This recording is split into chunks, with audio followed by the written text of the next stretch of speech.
Margaret Krusemark, aka Madame Zora, was one of Johnny Favourite's co-conspirators in his plot to outsmart the Prince of Darkness, a fortune teller and witch.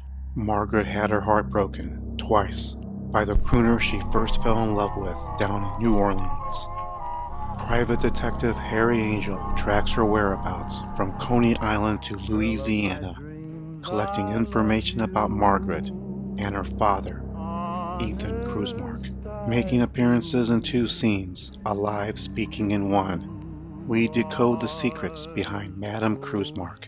Angel Heart was released in 1987, written and directed by Alan Parker, and based on the novel Falling Angel by William Hjortsberg. Krusemark is introduced outdoors waiting to hop on a trolley.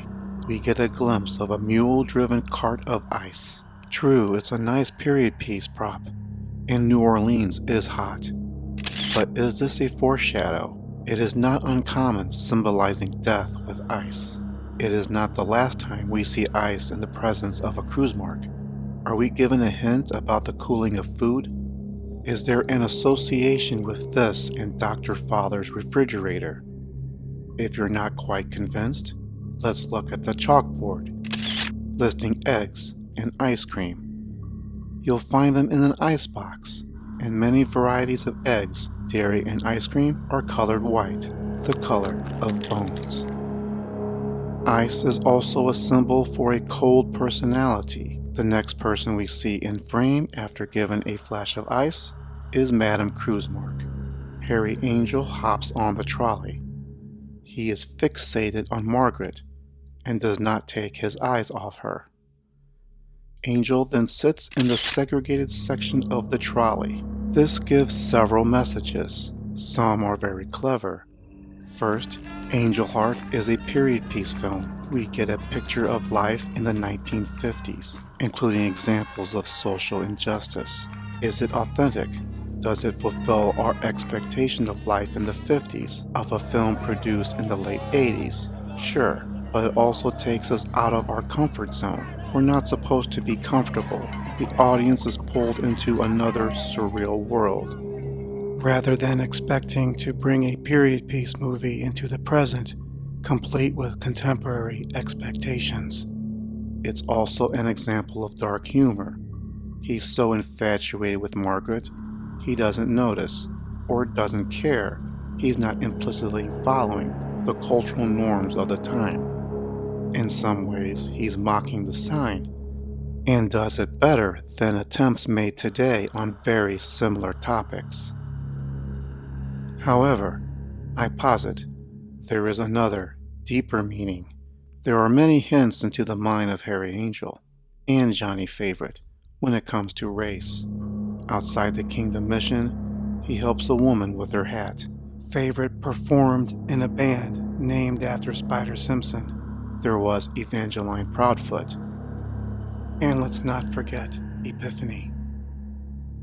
Favourite may have been described as a man closest to evil, but he was not a segregationist.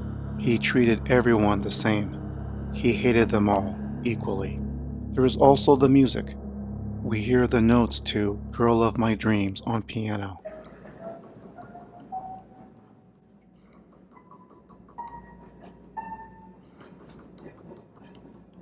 We heard it inside the diner between Harry's visits to Dr. Fowler. If you listen to the diner scene, the music has trouble kicking off. Before beginning its tune, it plays the same key 4 times. There is no hesitation in the trolley. Is the music soundtrack? Only we the audience hear? Or is it diegetic, heard within the mind of Harry Angel?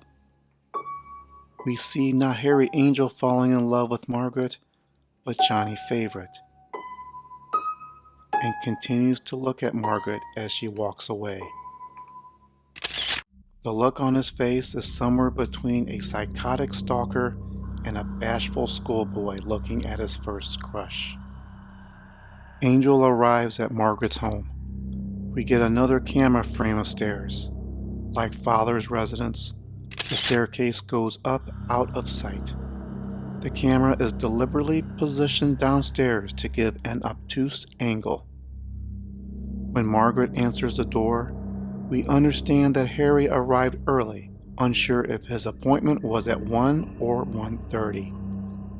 A very subtle clue about double personalities. Who will show up? The Harry Angel of 1 p.m. or the Johnny Favorite of 1:30?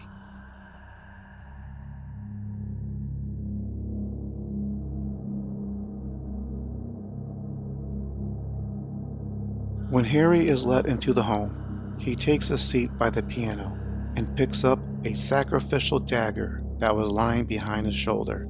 Subconsciously, he recognizes it immediately. Margaret offers Angel some tea and is given the choices of jasmine, Darjeeling, or oolong, to which Harry chooses oolong, and not too many choose that. The closest my research got into the significance into the choices of teas is the following. Jasmine is described as a green tea, Darjeeling a black. But oolong is described as a tea that is neither green nor black.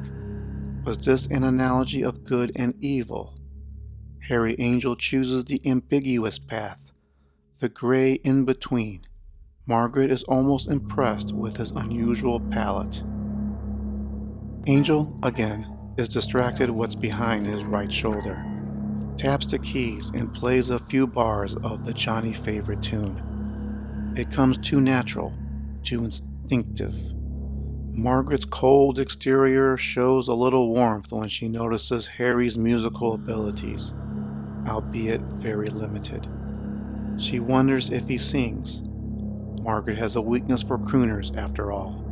When she begins with her questions, asking Angel for his date of birth, he takes a different seat, closer to her, and gives her the date of Favorite's birthday.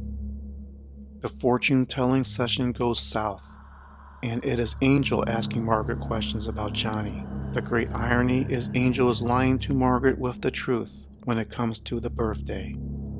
Angel is asked to leave. Apologies aside, Margaret reads Angel's palm and tells him he wouldn't like what she sees. Now comes the question few had asked. Did she know the truth at the moment? Did she realize who was visiting her? Does Margaret read palms in her business? Yes, it's on the poster. Do we assume she's read Johnny's palm before? While we have no explicit evidence, Johnny Favorite had made a habit visiting Margaret's booth on Coney Island when she played Madame Zora. The script mentions Favorite shared Margaret's curiosity in looking into the future. In Harry's visit with Spider Simpson, Spider recalls a time where he saw Favorite on a hotel roof, catching pigeons with a net, only to dissect them later in hopes of predicting the future. This reference to pigeons is quickly made from Harry to Epiphany in his room. What does a lady see in a guy that runs around chopping up pigeons, you know? But is this enough to convince us? It's subjective. It's only 1 or 2 frames. And it comes when Margaret shuts the door behind Angel. Margaret keeps her palm flat on the door. She is not kicking out an unwelcome guest. She is holding back an unhappy memory, an evil spirit. But we will discover Margaret will lose her heart forever to Johnny Favorite. When and how did this happen? Before we answer that, like, share, or subscribe if you enjoy this video and want to see more content like this one. The murder of Madame Krusemark did not come in Harry Angel's first visit, and the evidence is more than the housekeeper would have noticed. The clue comes in Angel's flashback. We clearly see his left hand wrapped. After his visits with Toot Sweet, after a bad dream, a visit by the police, who gives him the news of Toot Sweet's death, Angel tries to relax in an oyster bar that is decorated with stuffed animal trophies. He's surrounded by death. Stepping into the phone booth, he looks to call Margaret. The script simply reads, she didn't pick up the phone, and Angel assumes she stepped out. Harry gives the sax player $1 for a tune. The script does not mention his out-of-body experience with the mirror inside the booth, but it does have Harry enter Margaret's home using a skeleton key at the door. This is not in the film, as he helps himself inside. Because of these differences, I have a different take. Why is Harry calling Margaret back, knowing she had kicked him out and would have nothing to do with Johnny Favorite? This is how I think the conversation would go. Hello. Yes, this is Harold Angel. Goodbye, Mr. Angel. Harry didn't call Margaret. Johnny Favorite did. I'm back. I know who I am. I want to see you. And Margaret welcomed him. Angel's inflection, the tone in his voice when he said, "I have a tune for you," seemed awkward and out of place. Even though it was in the script, it was in the delivery. The timing after remembering events that may or may not happen on New Year's Eve, it was Johnny's voice. When did Johnny Favorite murder Margaret? It was during Harry Angel's second visit.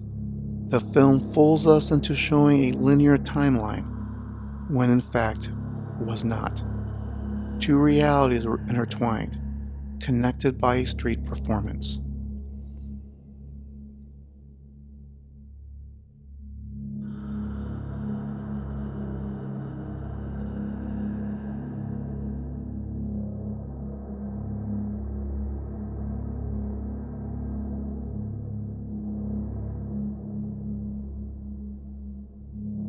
What I think happened, Angel approaches the building, steps inside, but Favorite climbs the stairs. He is greeted by Margaret, who should have known better, but can't resist the man she fell in love with.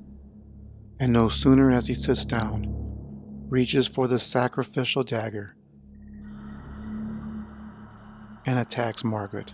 Favorite runs down the stairwell, looks out the door, held slightly ajar, and sees if anyone had heard her screams over the noise of tap dancing. He looks up and down very suspiciously. Harry Angel closes the door and climbs the stairs. He makes it to Margaret's door unlocked.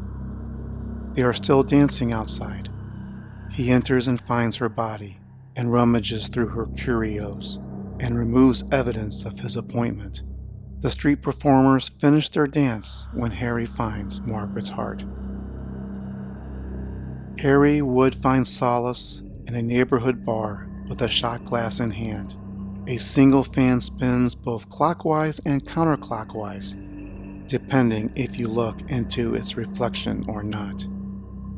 Mirrors reveal many secrets, including the one Johnny Favorite stood by when he took the knife to Margaret. We see a mirror where we didn't see one before. Harry or Johnny, the two of them, are always together. Let me know in the comments below, what do you think about Margaret Krusemark? This is Mr. G of Synergy saying, if you want to make a living being a fortune teller, take the time to look into your own future. Check out other videos on my channel. Thanks for watching.